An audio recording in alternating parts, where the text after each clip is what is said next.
Thinking about settling a case before your medical treatment is done, not a good idea, and it's a decision that could cost you thousands. When you're in the middle of medical treatment, why are you getting medical treatment? Why does the doctor or physical therapist think you need medical treatment?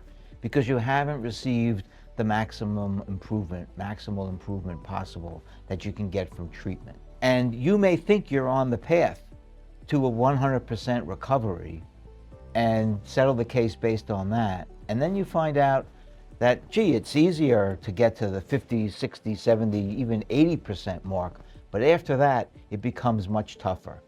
And, you know, it's like the pebble in the shoe. It's just a little pebble in the shoe, but it magnifies. So that last 20%, 10%, it makes a difference. It makes a difference in how you live your life.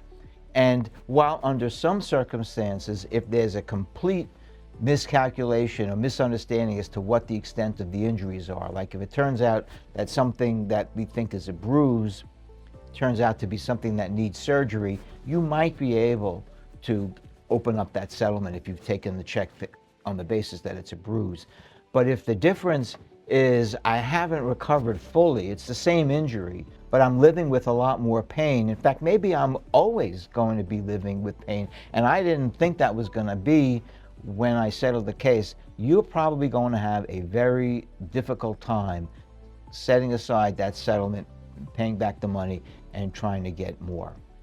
So be patient and continue to be a patient and get all the treatment that your doctor prescribes, and then you can make a more intelligent decision as to whether or not you want to accept a settlement offer from an insurance company. At Levine and Slavitt, we've been representing injured New Yorkers for 3 generations over 60 years.